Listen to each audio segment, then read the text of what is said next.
relembrando as verdades ouvidas. Está escrito em Hebreus capítulo 2, verso 1. Por esta razão, importa que nos apeguemos com mais firmeza às verdades ouvidas, para que delas jamais nos desviemos. Hebreus capítulo 2, primeira parte, por William Marion Branham. Possa Deus dirigir esta casa, neste tabernáculo nesta manhã.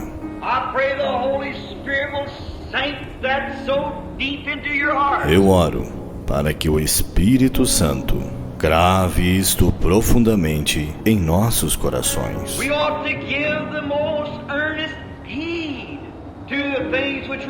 Importa que nos apeguemos com mais firmeza às verdades ouvidas. Que tipo de pessoas devemos ser? Quando vemos o grande Jeová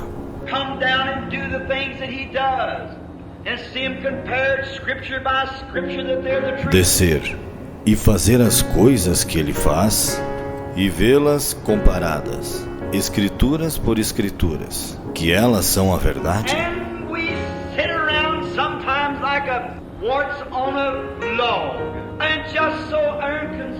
E estamos assentados às vezes como um parasita em um toco, e tão indiferentes.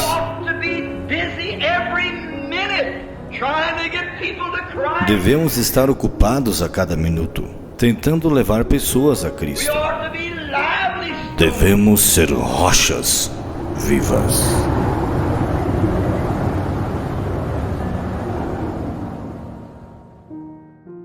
Adão saiu com nada mais que uma cobertura, simplesmente tão fundamental quanto ele pôde ser.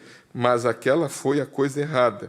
E hoje as pessoas têm igrejas e se unem, colocam seus nomes, passam por uma reforma, se levantam, tomam a comunhão, fazem diferentes coisas, simplesmente tão religiosos quanto possam ser. Mas ainda assim, esse não é o caminho. Isso não é o que Deus disse. Então, sobre as bases, veja bem, do sangue derramado, Adão e Eva tiveram um caminho refeito de voltar ao lar, para ter companheirismo com Deus. Ele foi usado através das eras, isso foi usado através de cada era. Todos estão compreendendo isso? Ele está mostrando para nós o caminho provido por Deus para termos companheirismo com Deus. Aí ele vai citar Jó, o livro mais velho da Bíblia. Retornando à nossa leitura escriturística, o livro de Jó foi escrito antes que Gênesis fosse escrito. O livro de Jó é o livro mais velho da Bíblia. Agora, naturalmente, Moisés escreveu Gênesis, várias centenas de anos depois. Mas Jó, agora, a única maneira que ele tinha de chegar a Deus para o companheirismo era através do sangue derramado do cordeiro e de um holocausto. E uma vez que Deus o havia abençoado, ele se tornou um grande homem. Ele tinha riquezas acumuladas, camelos, bois, ovelhas. Que grande homem era ele! E todos se inclinavam para ele e diziam: Jó, você é um exemplo. Então Satanás, o acusador, subiu e falou diante de Deus, e Deus disse: você considerou meu servo Jó um homem justo, um homem perfeito? Não há ninguém como ele em toda a terra? Pense nisso, ninguém como ele em toda a terra. Ele disse: claro, tu cercaste ao seu redor, e aquele homem tem tudo, tem boa saúde, olha aqui, tem boa saúde, tem muita força, tem dinheiro suficiente, tem tudo. Claro, ele pode te servir. e disse: deixe-me tê-lo por alguns minutos. Disse: eu com certeza o separarei. Disse: farei com que ele blasfeme na tua face. Agora observe, eu gosto disto. Deus conhece o coração. Voltamos naquela mesma tecla, né? O que Deus conhece? O coração. Jó só tinha um caminho. Esse é através do companheirismo. Então, o que Jó era de Deus? Companheiro de Deus. Jó tinha companheirismo com Deus. Através do que Jó tinha companheirismo com Deus? Através do derramamento do sangue. Ele havia falado com Deus, ele sabia o que ele era, Deus tinha confiança em Jó, porque ele tinha tido companheirismo com Jó. Agora eu quero que vocês observem, ó Deus, que o tabernáculo Brana possa ver isto hoje. Você está vendo o profeta dizer, viu? Não saia daqui dizendo, o irmão Bill, né, disse isso, mas coloca isso no seu coração. A única maneira pela qual Deus pode ter confiança em você não é porque você faz alguma coisa ou como sua fé faz alguma coisa, mas quando você tem companheirismo. Amém? É aquilo que nós falamos no começo. É Deus se agradar de nós, irmãos. Ele está agradando da nossa atitude? Como Ele quer que nós nos comportamos quando viemos para adorá-lo? O que Deus gosta que seja feito? O que Ele gosta? Porque nós viemos aqui para agradar a Deus. Eu estou aqui para agradar a Deus. Sempre nas suas orações, diga, Senhor, né? O Senhor possa se agradar de mim, mas Ele vai dizer, mas para agradar de você, tem algumas coisas que Ele proveu para agradar. Sem fé é impossível agradar ao Senhor. Amém? E importa que aqueles que o adoram em espírito e em verdade. E aqueles que estão adorando a Deus devem crer que Ele existe e que Ele é galardoador daqueles que o buscam.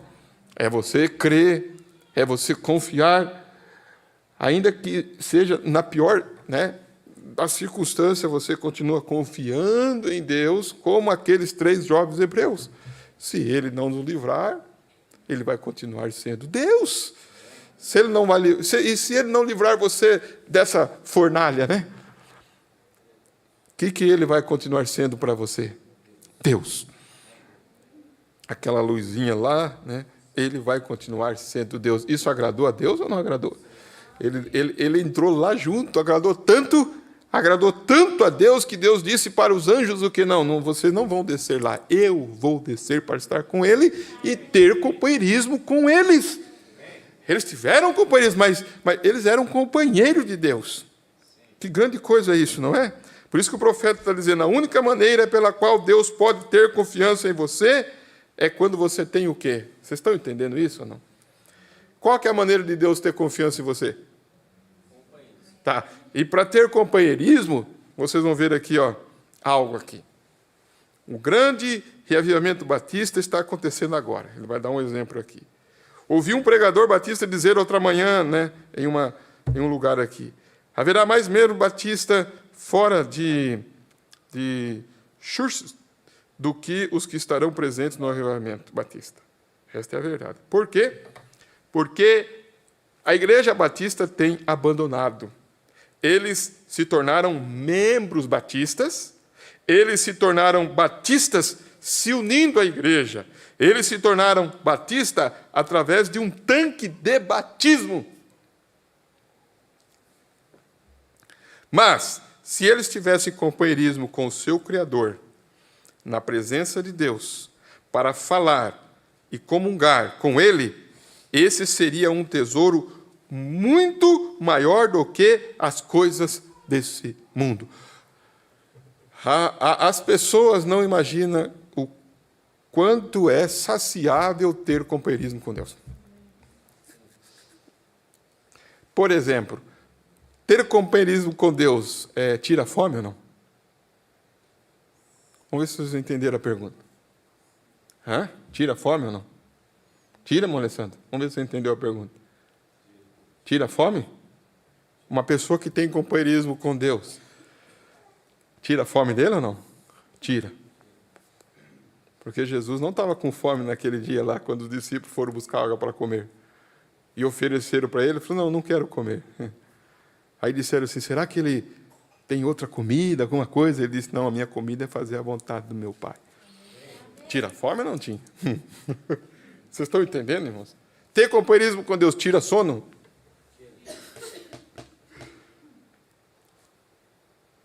Então parece que as pessoas estão com muita fome, muito sono. Ter companheirismo com Deus tira canseira ou não tira? Tira. Então por que as pessoas andam cansadas, andam fatigadas? O que está faltando? Ter companheirismo com Deus. Escuta isso, está faltando ter companheirismo com Deus. Agora, olha o que ele vai dizer. Se eles tivessem companheirismo com Deus, esse seria um tesouro muito maior do que as coisas deste mundo. Eles nunca teriam que preocupar sobre eles indo a tais lugares.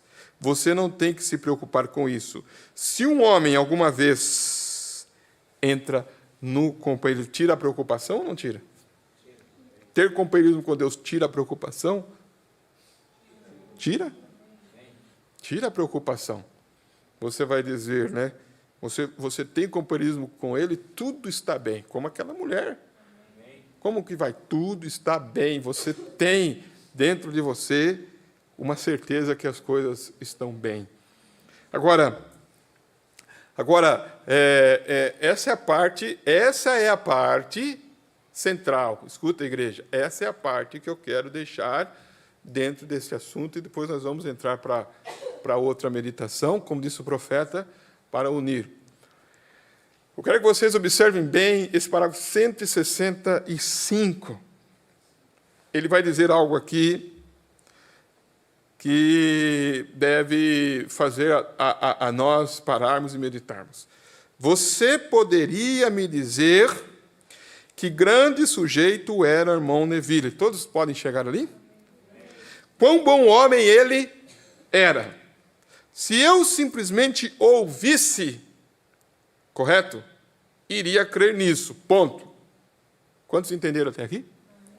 Ele está dizendo, você poderia me dizer quão bom é o irmão Neville. E eu iria crer, eu iria crer. Claro, creio nisto, mas nunca o conhecerei pessoalmente até que tenha o quê? Companheirismo com ele por algum tempo. Até nos assentarmos à mesa juntos. Olhar através da mesa e fazer o quê? E expor nossos corações um diante do outro. E nossos espíritos começarem o quê? A se misturar. Então saberei do que ele é feito. Como que você vai dizer que aquele sujeito é um sujeito bom? O que tem que acontecer, igreja, se vocês estão captando? Mas o companheirismo é através do quê? De uma mistura de espíritos. Quando você começa a conversar com ele, você começa a expor o seu coração e os espíritos começam a se misturar. Agora, a treva e a luz têm comunhão ou não? Se mistura ou não? Não. Não se mistura. A treva e a luz se mistura? Não. Não tem comunhão. Então, com quem que você está tendo comunhão? Luz com luz, trevas com trevas. Então, se você se senta com alguém, conversa com alguém, ouve alguém, fala com alguém, se assenta junto, E se você tem companheirismo, consegue ter companheirismo com aquela pessoa, é porque o seu espírito está o quê? Misturando com a dele. Que tipo de espírito é esse?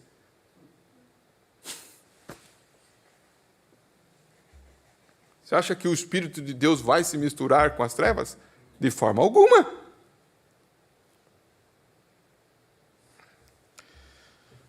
Olha o que ele vai dizer aqui, ó. 166. Você pode ouvir de Jesus, agora aqui que está, através da pregação. Você vem no culto e ouve de Jesus através do quê? Da pregação. Você não está ouvindo a pregação? Amém. Você pode ouvir sua mãe dizer que ele é maravilhoso. Você pode ouvir o ministro dizer que ele cura um enfermo. E ele pode ter enviado o seu poder adiante e te curado. Mas você nunca saberá o que é isto, até que você se assente uma vez com ele em companheirismo. Que coisa, irmãos. Você acha que Jesus tinha companheirismo com Judas ou não? Mas não andava junto? Presta bem atenção. Ele não expulsou os demônios? Ali, ó, ele pode até te curar. Mas companheirismo é quando os espíritos se misturam. Por isso que, irmãos, por isso que você diz... O que você diz para o seu esposo? Ele é o que seu? Ele é seu companheiro. O que você diz para a sua esposa? Ó, essa é a minha companheira. Eu posso dizer para outra mulher, é minha companheira ou não? Ó, esse é meu companheiro. Quando você diz companheiro, está falando assim, nós somos uma só carne. Se uniu, se misturou. Aí ele vai dizer aqui, ó, ele pode ter enviado o seu poder adiante e te curado. Então você pode participar de um culto e ser curado, por isso que eu disse. Mas você nunca saberá o que isto é, até que você se assente uma vez com ele em companheirismo. E seus espíritos façam o quê, irmãos?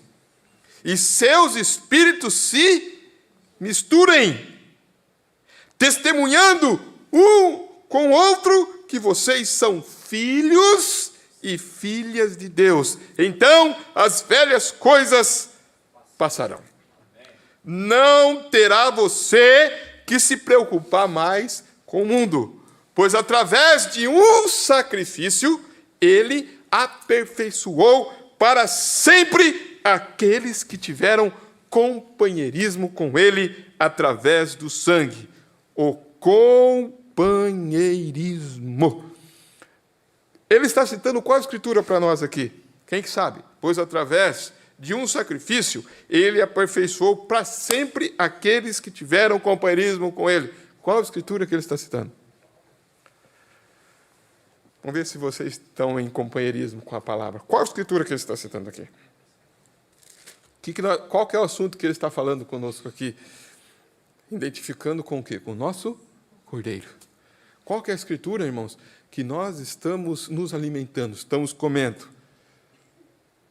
Hebreus, capítulo 9. Quantos estão lendo essa escritura em casa? Todo dia? Leia, irmãos. Volta a ler. Tem escritura que eu leio, todo dia eu estou lendo a mesma escritura. Hebreus, capítulo 9. Hebreus, capítulo 9. O que ele está dizendo aqui? Vê, ó. Eu vou ler aqui, ó. Ele está dizendo aqui, ó. Nós vemos tudo isto. Vê, ó. Quer ver, ó? No verso 9. Que é uma alegoria para o tempo presente, em que se oferece dons e sacrifícios que, quanto à consciência, não pode fazer o quê? Não pode aperfeiçoar aquele que o faz o serviço. Agora olha o 11. Mas vindo Cristo, o sumo sacerdote do bem futuro, por um maior e mais perfeito tabernáculo, não feito por mãos, isto é, não desta criação, nem por sangue de bodes e bezerros, mas por seu próprio sangue, entrou uma vez no santuário, havendo efetuado uma eterna redenção. Amém? Uma vez. Aí eu quero que vocês observem isto aqui. Que aí no capítulo 10, verso 1, ele disse: porque tendo a lei a sombra dos bens futuros, e não a imagem exata das coisas, nunca, pelos mesmos sacrifícios que continuamente se oferecem cada ano, pode fazer o quê? Aperfeiçoar os que a eles se chegam. Então, eles tinham companheirismo, mas eles não chegaram, irmãos, ao perfeito. Como disse Paulo, quando vier o que é perfeito, o que é em parte será aniquilado. De outra maneira, teria deixado de se oferecer. Por quê? Purificado. O que diz aqui? Purificado uma vez. Os ministrantes nunca mais teriam consciência de pecado. Não é tremendo isso, igreja?